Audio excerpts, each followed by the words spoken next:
People का एक पत्ता 52,000 ब्राह्मण की साक्षी कराता है महाराज, बहुत ध्यान देना। अच्छा एक बात बताइए कि कई लोग कहते हैं कि कई तुम जहां जहां जाते हो ना, ऐसे वो जिनके शरीर में ऐसे ऐसे लोग घूमते हैं और घूमने के बाद कहते हैं कि तेरी कुल देवी तुझसे रूठ गई, कहते हैं ना, तेरे से तेरा ये देवता रूठ गया, वो देवता रूठ गया, परमात्मा रूठ गए। तो आप कैसे पहचानोगे कि भगवान आपसे रूठ गया? आप कैसे जान सकते हो कि भगवान आपसे रूठ गया? हमने देवी जी को धोख नहीं लगाई तो देवी जी नाराज हो गई, हमने पिताजी को धोख नहीं लगाई तो पिताजी नाराज हो गए, हमने वो देवता पे ये नहीं करा तो वो नाराज हो गए। आपको कैसे मालूम पड़ेगा कि देवता नाराज होते हैं? देवता नाराज होते हैं, याद रखना, संसार में देवता अगर नाराज होते हैं तो कभी किसी का अहित नहीं करते। बहुत ध्यान देना इस बात पर, कभी अहित नहीं करेंगे देवता अगर नाराज होंगे। देवता नाराज होते हैं तो किसी का भोजन पानी बंद नहीं कर देते। देवता नाराज होते हैं तो किसी का खाना पीना बंद नहीं करवा देते। देवता अगर नाराज हुए हैं और आपको मालूम करना है कि देवता मुझसे नाराज हैं, तो कैसे मालूम करोगे? तो केवल एक काम करिएगा, अगर देवता नाराज होते हैं तो सबसे पहले आपकी पूजन पाठ छुड़वा देते हैं। क्या छुड़वाएंगे? रोज मंदिर जाती है, रोज माला उठाकर जाप करती है, रोज गीता जी का पाठ करती है, रोज दिया लगाने जाती है। 4 दिन 5 दिन 6 दिन 10 दिन अगर आप दिया लगाने नहीं गए, मंदिर नहीं गए, पूजन नहीं करी, तो समझ लेना कि देवता मुझसे नाराज हैं, इसलिए मेरा मुंह नहीं देखना, मुझसे नाराज। लक्ष्मी नहीं आ रही घर में, देवता नाराज है? नहीं नहीं नहीं, लक्ष्मी नहीं आ रही उसके लिए देवता नाराज नहीं है। लक्ष्मी नहीं आ रही उसके कारण तुम्हारा अहंकार है। भगवान ने जब दिया था उसको सत्कर्म में नहीं लगाया था। एक बात इससे पहली वाली कथा में कही थी, शरीर चले और तुम्हारे याद है तुम लोगों को? बस उतना याद कर लो, बहुत इतनी बात तुम लोग याद कर लोगे ना, तो आने वाले समय में 2-1 साल में तो तुम या हम बस इतनी याद कर लो, बस हर कथा में से इतनी निकाल लोगे ना, तो थोड़ा तो यहाँ समझ में तो आए, लगे तो सही कि कथा अंदर गई। तो एक बार पहले कथा में, इससे पिछले वाली में की थी, 7 से पहले वाले में, कि तुम्हारे घर में चले और तुम्हारा शरीर चले, तब तक सारा दान पुण्य भजन तीरथ सब कर लो। और क्योंकि तुम्हारी घर में चलेगी तभी तुम दान कर सकोगे, सत्कर्म कर सकोगे, भजन कर सकोगे, शरीर सही होगा तो तीरथ कर सकोगे। अब शरीर ही साथ नहीं दे और घर में तुम्हारी नहीं चले तो कोई तीरथ होए कि दान होए?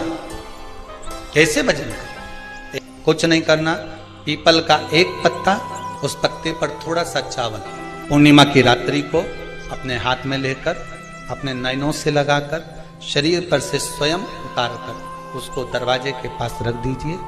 पूर्णिमा की रात्रि को पूर्ण होने पर उस चावल को दूसरे दिन सूंघ कर बहते हुए पानी में डाल दीजिए। महाराज कितने भी रोग से ग्रसित हो गए, पीपल का एक पत्ता 52,000 ब्राह्मण की साक्षी कराता है महाराज। बहुत ध्यान देना, पीपल के वृक्ष में स्वयं नारायण का, मेरे कृष्ण का वास है। स्वयं भगवान गीता के अंतर्गत कहते हैं कि मैं पीपल का वृक्ष हूं, नारायण। 52,000 ब्राह्मणों का वासा एक पीपल के पत्ते में होता है। और आपको पहले भी कथा में कहा, बेटी गाय ब्राह्मण बहन ये सब काल का हरण करने वाले हो। रो शिव का स्मरण करो। कई माताएं कहती हैं, गुरुदेव हमारे यहाँ पर शंकर भगवान का शिवलिंग नहीं है, तो क्या हम बाजार से ले आए? और हमारे यहाँ पर शिवलिंग है तो वो बड़ा है, तो क्या हम उसको पीपल के पेड़ के नीचे छोड़ आए? शिवलिंग है तो पूजन करो, नहीं है तो भगवान का जब स्नान कराओ, ठाकुर जी का कराओ, देवी जी का कराओ, जो तुम्हारे घर में भगवान है उनका जब पूजन कराओ, तो पूजन कराने के बाद में जब उनका स्नान कराओ, स्नान कराते समय थोड़ा सा भाव यही प्रकट कर लेना कि हम शंकर विश्वनाथ को, महाकाल राजा को, सोमनाथ को, मल्लिकार्जुन को, भीमाशंकर को, त्र्यंबकनाथ को हम जल चढ़ाएं। हे तो ठीक है, नी है तो देवताओं को बढ़ाने की जरूरत नहीं है।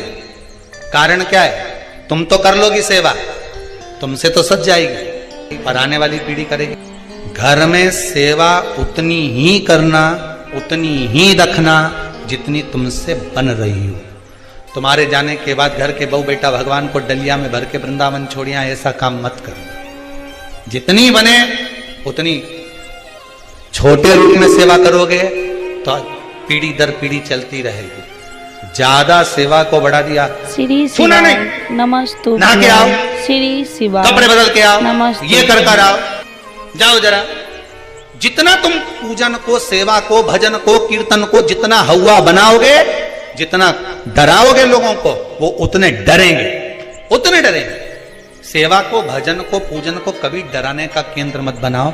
ये तो भगवान की मस्ती का आनंद सुख है। लोटा भर के पानी भी अगर चढ़ा रहे हो, शंकर जी के मंदिर में जाकर जल चढ़ा रहे हो, थोड़ी गलती हो गई, भगवान से कह देना तुम्ही ने सिखाया है, हो गई तो हो गई, आप ही ने तो सिखाया, नहीं जानते थे। अब धीरे धीरे धीरे धीरे लोगों को शिव महापुराण सुनते सुनते मालूम पड़ रहा है कि शंकर की कैसे पूजन करना चाहिए, बेलपत्री कैसे चढ़ाना चाहिए, जल कैसे चढ़ाना चाहिए, धतूरा कैसे चढ़ाना चाहिए, चंदन कैसे चढ़ाना चाहिए, काली तिल कैसे चढ़ाना चाहिए। ये लोगों को ध्यान में अब आ रहा है धीरे धीरे। पहले नहीं मालूम था तो हो गई, गलती हो गई, स्वीकार, हमने गलती करी। शिव पुराण कह रही है, भगवान शंकर की कथा कर रही है, चंद्रदेव ने भगवान शंकर की आराधना करी, बालू रेत का शिवलिंग का निर्माण कराया महाराज जी। शिव महापुराण की कथा में आता है, देवराज नाम का ब्राह्मण जो गलत कर्म करता था, चोरी करता था, शरीर में ताप पड़ने के बाद में जब वो शंकर के मंदिर में जाकर कथा सुना और थोड़ी सी कथा सुनकर बाहर निकला, तो उसको केवल कथा का एक तत्व उसके जीवन में उतर गया था, अंश मात्र उसके जीवन में उतर गया था, उसको परमात्मा मिल गया। बिंदुक की धर्मपत्नी चंचुला देवी बार बार कथा में आया, पार्वती जी ने उससे शिव महापुराण की कथा कर। क्या करती थी वो चंचुला? काशी में जाकर उसने करा क्या था?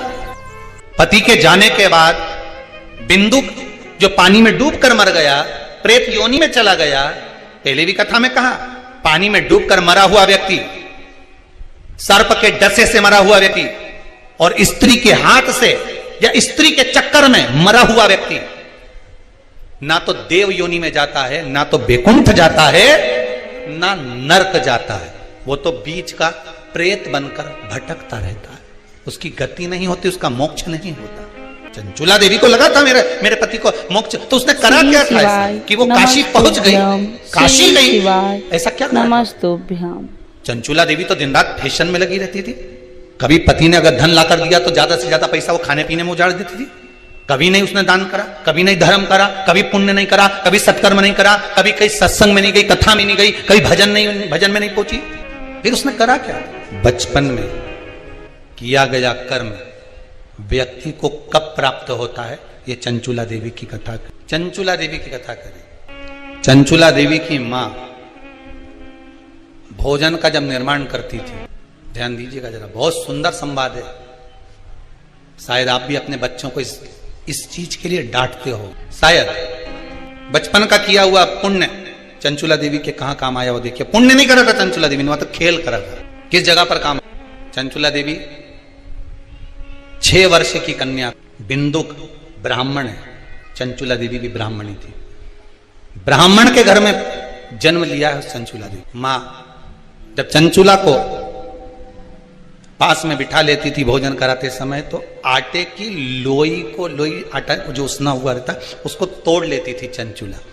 6 वर्ष की चंचुला उसको तोड़कर गोल बनाकर चपटा करती थी, दूसरी लोई को घुमा घुमा कर जो माँ शंकर जी के मंदिर में शंकर जी को जल चढ़ाने जाती थी, उस लोई को वैसा रख कर गोल बनाकर पिंडी बनाकर उस आटे का पिंडी बनाती थी और माँ से कहती थी, माँ देखो तुम जिस मंदिर में शंकर जी को पानी चढ़ाने जाती हो ना, मैंने वो शंकर जी बनाया। ये 6 साल की चंचुला, ये बच्चे आपके भी करते होंगे। जब माँ पापड़ बेलती, माँ जब पापड़ बनाती ना, तो छोटी छोटी लोई बच्चे छोटे छोटे से, हम भी बनाएंगे। और वो छोटा सा बच्चा लोई लेकर बैठ गया, घुमा रहा है, चिड़िया बना रहा है, तोड़ रहा है, फोड़ रहा है। चंचुला देवी ने भी ये करा। कई लोगों ने पूछा, गुरुदेव चंचुला का पति इतना पापी था, बेकार कर्म करता था, चंचुला कभी भजन नहीं करी, दान नहीं करी, पुण्य नहीं करी, सत्कर्म नहीं करी, कभी उसने अच्छा काम नहीं करा।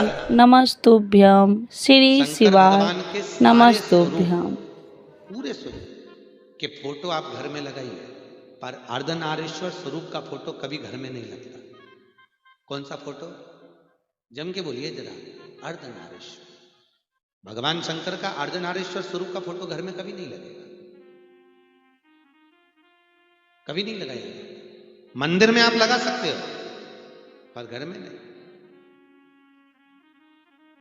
भगवान शंकर के अर्धनारीश्वर स्वरूप का दर्शन कर ब्रह्मा जी भ्रांति में पड़ गए। तब भगवान शंकर ने कहा, ब्रह्मदेव अब सृष्टि की रचना करो। ब्रह्मा जी ने अपनी जंघा से मनु और शत्रुपा को प्रकट करा और उसके द्वारा जो सृष्टि की रचना करी, उत्तानवाद, प्रियवत, कन्या, देवहूति, प्रसूति, आकुति, इनके चरित्र आ गए महाराज। और इनके चरित्र में सर्व सुंदर चरित्र जो आया, प्रसूति का आया।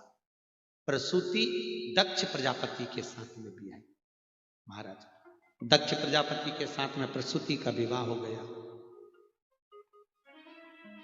माता प्रसूति के गर्भ से 60 कन्याओं ने जन्म लिया। कितनी? 60 बेटों ने जन्म लिया। बेटों को संत बना दिया देवऋषि नारद। दक्ष प्रजापति क्रोध में आकर श्राप दे दिया, नारद मैं तुम्हें श्राप देता हूं, तुम एक जगह पर नहीं टिक पाओगे। अब भगवान श्री शिवाय नमस्तुभ्यम, श्री शिवाय नमस्तुभ्यम। माता देवी की, मां कृपा कर, मेरे घर में एक बेटी का और जन्म हो जाए, ऐसी कृपा कर दीजिए। मेरे घर में एक बेटी और हो जाए। स्वयं जगत जननी जगदम्बा बोली, तेरे घर में 60 लड़कियों का जन्म हो गया और तू लड़की मांग रहा है। आज का व्यक्ति होता तो बेटी के जन्म के बाद में तो क्या मांगता? अरे बोलो तो बेटा। शिव महापुराण की कथा कहती है, बेटा एक कुल को तारता है और बेटी 2 कुल को। पर शास्त्र की रीति है, बेटा जन्म लेता है तो खूब नगाड़े बजते हैं, ढोल बजते हैं, और बेटी जन्म लेती है तो मां पलंग पर रोती है और सास चूल्हा के पास रोती है।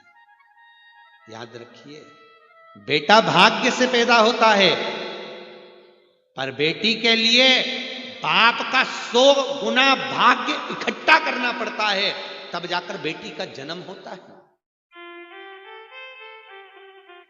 और याद रखिए, बेटा एक बार अपने माँ बाप को दुखी देख सकता है, पर बेटी कभी अपने माँ बाप को दुखी नहीं देख सकती।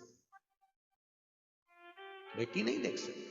दुनिया के लोग कहते हैं बेटी की विदाई में सबसे ज्यादा मां रोती है, पर शिव महापुराण की कथा कहती है बेटी की विदाई में जितना बाप रोता है उतना मां नहीं रोती, क्योंकि बेटा मां को प्रिय होता है और बेटी बाप को प्रिय होती है, क्योंकि बेटी के बिना बाप अधूरा है, अधूरा। 2 मित्र मिल गए बहुत दिनों के बाद। उसने पूछा, श्री शिवाय नमस्तुभ्यम, श्री शिवाय नमस्तुभ्यम। बच्चे हो गए हो? मेरे तो भगवान कृपा से 2 लड़के। लड़के? अरे वाह। और तेरे? मेरी 2 बेटी है, एक ये तनु, एक मनु, दोनों हाथ पकड़ा। ये बड़ी है, ये छोटी है। अच्छा। उसने कहा, अच्छा हुआ भैया, भगवान ने मेरे को लड़की नहीं दी, मेरे को लड़का दिया। भगवान ने बड़ी कृपा करी। कहाँ लड़कियों के चक्कर में पड़ो, स्कूल छोड़ो, कॉलेज छोड़ो, ध्यान रखो कहाँ जा रही, कहाँ आ रही, बज रही हो। और शंकर के मंदिर में जाकर उस जल को, जो छाना हुआ जल रहे, उससे अभिषेक कर दो, जैसे गन्ने के रस से करते हो, मौसम्बी के।